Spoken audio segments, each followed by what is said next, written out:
are these? These are young children, hindi naman children, young adults who has plans of getting into business.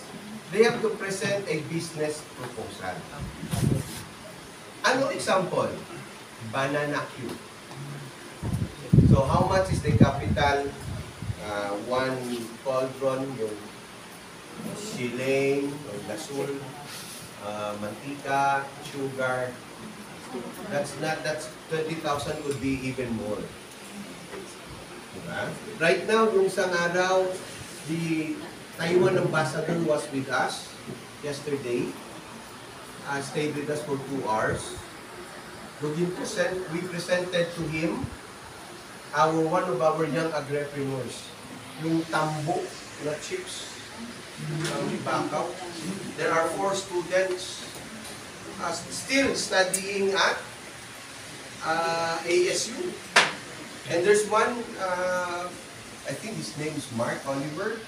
He's into quail eggs. And they're aged 18 to 23 years old. Okay, of course, I've always made it also a point na for parents, especially the old ones, including me, I'm already old, do not be angry at your children if they are always holding their cell phone. Why? Okay, ito na lang. Business-wise, when you go into business during our time, you need what? A commercial store. Diba? May space, may istante, may telepono, may tindera, may kuryente, may tubig, at may baligya. Karatula. Diba? Ang may karatula, utang lugod. Okay? Bukas na lang. And then we wait for customers. But the new platform for marketing and business is the social media. Anong kayo mag-order? Shopee, Lazada. All that you need are delivered in your doorsteps.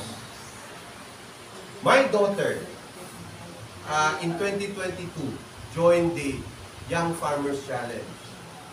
She won in the province, she won in the region, she won in the national. Her total, and she even won a prize sa Southeast Asia. Her total price is around 550,000. She was brought to Dubai by the Philippine government, and her products were actually offered in all department stores and grocery stores in Dubai. She started in 2022. After 2 years, she is now sa Shopee. Anong product? The same input in rearing that reject. Wala nang price. And my dear judges, sabi niya, I am buying this reject that nobody wanted at a premium price. I'm still buying it at 80 pesos. Yung good is 180, 120 na mangga. She's buying yung reject 70, 60. Still premium. And that made or convinced the judges na yung reject na yon, doon kikita si farmer pa rin. And we started, uniwang tapat, mayang lalo. Putik, yung ano pala, yung pipino, pampaganda at sexy. Ang ito is ayaw na ni, ng baboy namin. So what did we do? Then she started with pipino juice. And what we did, me and my wife is a lawyer, she's now a counselor sa Kalibo, personal delivery. That is how it all started. My daughter is a graduate of food tech, but she's now a lawyer. But she is still maintaining her business. And if your children are doing or busy texting, using their cell phone, do not discourage them. Make use of that talent. Go into online selling. And that is what we are offering to young agripreneurs. Teaching them how to do the business model, 150? 150. Up 50,000. Pero yung boyfriend mo, naka 500,000 na. See? Pero ngayon, married na sila. So yung 500,000 ng boyfriend niya, sa kanya na rin yun. Amen? Now, we just would like to make it clear. No? We make use of the young children, young adults. Because that's the only way we would be able to penetrate the market. And it's not impossible. Kayang-kaya po nato. So these are the many things that we are offering. The provincial government and yung Provincial Young Agripreneurs Challenge is the only program in the entire Region 6 na Aklan lang yung nagkikerry. Yung nationwide, yung kay Aini, medyo mahirap tayo doon pumasok. But it can be done. But you can start with the Provincial Young Agripreneurs Challenge. And that is offered and funded by Joel. We have to grab this opportunity sana eh. And that is why I'm sharing this to you. Because it can be done. Okay, ano yung pwede natin makipag-partner aside from your children? Bring them here. You can train them. We're offering, by the way, trainings available dito. Fish. May among isda na, may color green, blue, yellow, pink, violet. Anan nga color sa politika, di voters. Sa among isda. Why is given the privilege or blessed to have a big tract of land? But you can still alagaan ko lang, ganito lang kalaki na plastic. It can be done. It will augment your income. It's just, okay, sample lang, ganito kalaki na a land as big as this.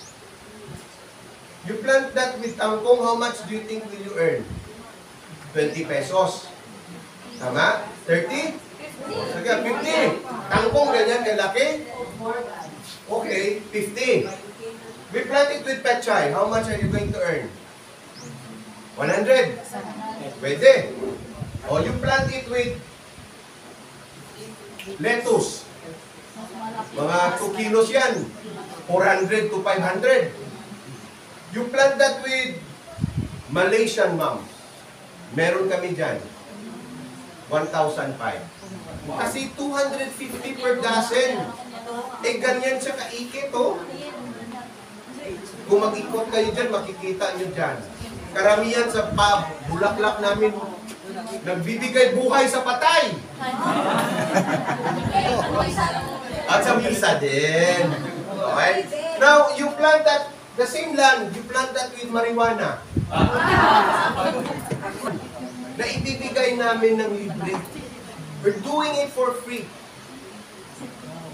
Bring your children here. And we can make them better persons. Sa SEEDS po, sa association ng SEEDS, I'm very much excited to partner with your association because kayo na po ang sagot sa problema rin namin dito sa facility. We intend to have one greenhouse facility producing seedlings alone. Magtatanim lang kami ng quality seeds at i-distribute. Pag merong bagyo, lahat nasasalanta, lalo ng agriculture. Amen? Pag merong facility ang government, ilabas ka agad at magtanim. Kasi it will provide us with a better tomorrow. Yun, if you want full recovery in the economy, it should start with good seeds. And we need local seeds. Mahal po ang F1, ang imported na seed. Kaya if we could partner with Filipino Farmer Seed Network Incorporated, we are very much excited po. Excited na kami sa Seedworks. O karati, halos mapuno na ng karatula, tarpulin ang facility namin ng Seedworks. Pero okay lang yun kasi they're giving us free seed. Lalo na sana pag Filipino farmer seed on vegetables, especially on vegetables. Mahirap po maghanap ng magandang seed. And yung kinaganda sa local seeds, resilient siya, matibay siya sa local ng mga pest.